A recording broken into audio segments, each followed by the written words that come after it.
एक इंसान को अपने जीवन में कितनी बार प्यार हो सकता है? शायद एक बार से ज़्यादा प्यार होने को प्यार नहीं कहा जाता, उसे कुछ और ही कहा जाता है। दोस्तों, आज की जो घटना मैं आपको बताने जा रहा हूँ, इसमें एक शिक्षिका को बार बार प्यार हो रहा था, बार बार वो लोगों को बदल रही थी। उसके बाद होता है वहाँ पर इतना बड़ा कांड, उस शिक्षिका की सदा सदा के लिए जान चली जाती है और उसके पीछे बहुत सारे लोगों का जीवन खराब हो जाता है। दोस्तों, क्या था पूरा मामला, किस वजह से ये कांड हुआ था और कौन था इसके पीछे? आइए जानते हैं पूरा मामला क्या था। नमस्कार, जय हिंद। आप देख रहे हैं APH न्यूज़ राहुल रावत के साथ। तो दोस्तों, आज की जो मैं हकीकत की घटना आपको बताने जा रहा हूं, राजस्थान में एक ज़िला पड़ता है अजमेर, और अजमेर का ही एक अलवर गेट थाना क्षेत्र है। इसी के अंतर्गत एक चौकी आती है, नाका मदार चौकी। ये नाका मदार चौकी की हकीकत की घटना है।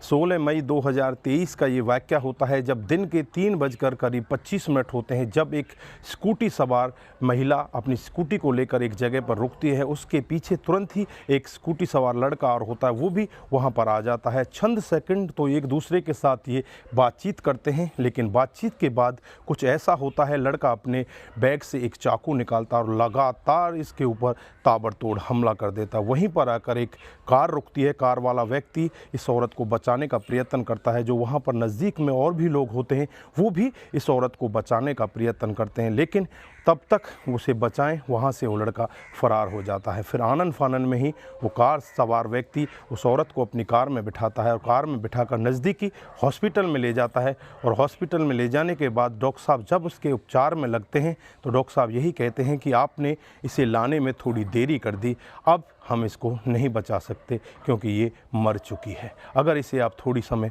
पहले लेकर आ जाते तो शायद ये ज़िंदा होती और आपके बीच में होती। पुलिस डेड बॉडी को अपने कब्जे में लेकर उसे पोस्टमार्टम के लिए भेज देती है। उसके बाद जांच पड़ताल में लग जाती है। पता चलता है कि ये महिला, जिसका नाम कीर्ति चौहान है, ये पेशे से एक शिक्षिका है। इसकी उम्र 30 साल के करीब है। इसकी एक 8 साल की बच्ची भी है। बाद उस गाड़ी वाले के बारे में पता किया जाता है, तो गाड़ी वाले का नाम अनिल शर्मा होता है, जो पेशे से प्रोफेसर होता है और जो इस औरत का अपने आप को दोस्त बताता है। जब उससे पूछताछ की जाती है तो यही बताता है कि हम एक होटल से खाना खाकर आ रहे थे, एक लड़का था जो इसके साथ था। फिर उस लड़के के बारे में जांच पड़ताल की जाती है, तो उस लड़के का नाम विवेक उर्फ दीवान होता है, उम्र 32 साल होती है। जब उसके इलाके के और उसके एरिया के बारे में पता किया जाता है, तो रामगढ़ के PNT कॉलोनी का ये रहने वाला होता है।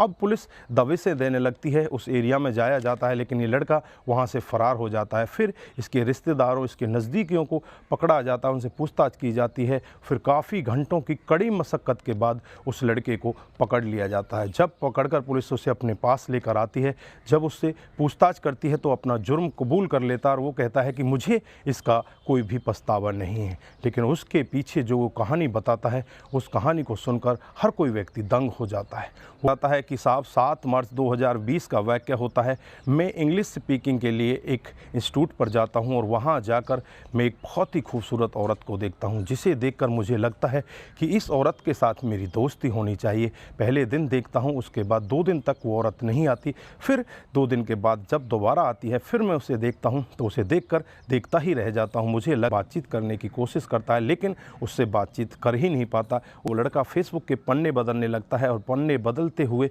वही औरत उसे फेसबुक पर दिखाई दे जाती है। उसके पास फ्रेंड रिक्वेस्ट भेजता है, उससे बातचीत करने की कोशिश करता है। फिर धीरे धीरे बातचीत का सिलसिला बढ़ने लगता है। वो लड़का उस औरत से कहता है कि मैं तुम्हें पसंद करने लगा हूँ, तुम बहुत ही ज़्यादा खूबसूरत हो। इस पर जो औरत होती है, अपने आप को कीर्ति चौहान बताती है और कहती है कि मैं एक शिक्षिका हूँ और मेरी एक 8 साल की बेटी भी है। मैं शादीशुदा हूँ, मैं इस तरह के झमेले में नहीं पड़ना चाहती, क्योंकि मेरी जो शादी हुई है, जिस व्यक्ति से, मेरे पति का नाम सूरज चौहान है, उससे मेरी लव मैरिज हुई है। अब मैं किसी दूसरे व्यक्ति की चाहत नहीं कर सकती, मैं तुमसे नहीं मिल सकती, नहीं तुमसे बातचीत कर सकती। इस पर वो लड़का कहता है कि मैं सिर्फ तुम्हारे साथ बातचीत करना चाहता हूँ।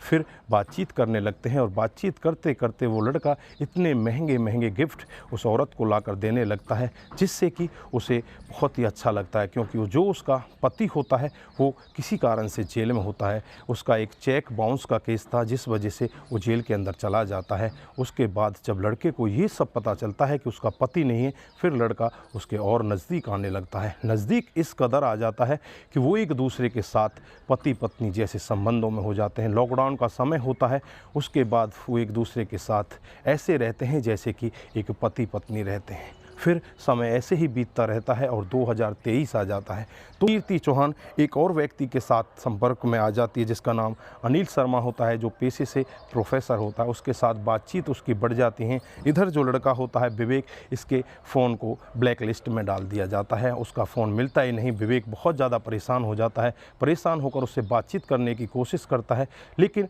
वो उससे दूरियां बनाने लगती है। कभी फ़ोन भी मिल जाता है तो वो यही कहती है कि मैं अभी क्लास में हूँ, मैं तुमसे अभी बात नहीं कर सकती। इस तरह से उससे दूरियां बनाने लगती है। को लगने लगता है कि अब ये तुझे इग्नोर कर रही है, अब ये किसी और के प्यार प्रसंग में आ चुकी है।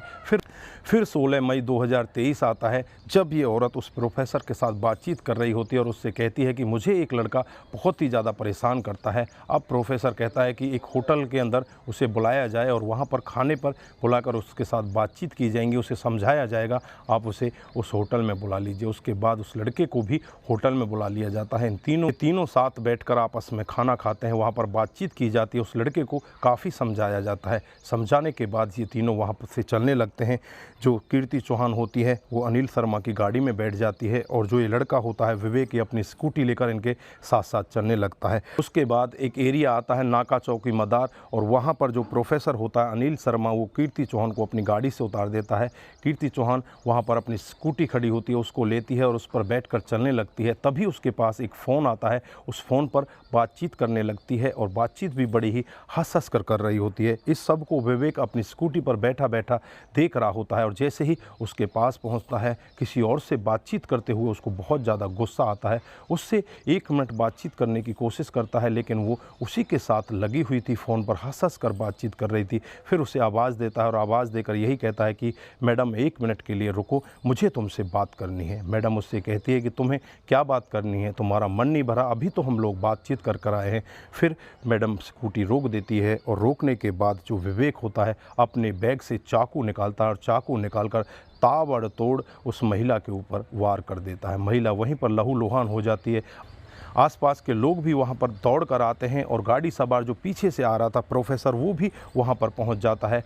तमाम लोग उस लड़के को भागकर पकड़ने का प्रयत्न करते हैं, लेकिन तब तक उसके पास पहुँचे वो लड़का वहाँ से फरार हो जाता है। फिर गाड़ी सवार प्रोफेसर लोगों की मदद से इस महिला को अपनी गाड़ी में डालता है। उसके बाद नज़दीकी हॉस्पिटल में ले जाता है। वहाँ जाकर इस महिला को मृत घोषित कर दिया जाता है।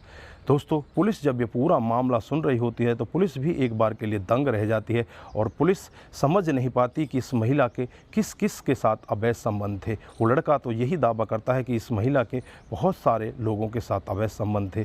यहाँ पर जो प्रोफेसर होता है उससे भी बातचीत की जाती है तो प्रोफेसर ये दावा करता है कि मेरे इसके साथ में कोई अवैध संबंध नहीं थे, बस मेरी तो फॉर्मल इसके साथ दोस्ती थी। लेकिन जो लड़का था, जो मुजरिम था, वो यही बताता है कि अभी भी ये किसी तीसरे व्यक्ति के साथ अभी भी बातचीत कर रही थी, उसके साथ प्यार प्रसंग में थी। इसलिए गुस्से में आकर उसने इसको मार डाला। अगर वो मेरी ना हो सकी तो मैं उसे किसी की भी नहीं होने दूंगा। उसने मेरे साथ में बेवफाई की है और मुझे इसका कोई पछतावा नहीं है। मुझे जेल हो जाए, मुझे इसका भी कोई पछतावा नहीं है। लेकिन यहाँ पर उस महिला की वजह से एक 9 साल की जो उसकी बच्ची होती है वो अनाथ होकर रोड पर आ जाती है, क्योंकि उसके पति तो पहले ही जेल में होते हैं और वो खुद सदा सदा के लिए इस जहां को छोड़कर चली जाती है। अब उस 9 साल की बच्ची का क्या कसूर है? अब वो किसके साथ रहेगी, कैसे पलेगी बढ़ेगी और कैसे अपना जीवन व्यतीत करेगी? तो दोस्तों, यहाँ पर आप क्या कहना चाहते हैं? आपकी जो भी राय है एक बार कमेंट बॉक्स में ज़रूर दीजिएगा। दोस्तों, इस मामले में अभी भी और सारे खुलासे होने बाकी हैं। इसमें पता चलेगा कि उस महिला के वाकई में ही और लोगों के साथ संबंध थे या नहीं थे, या ये लड़का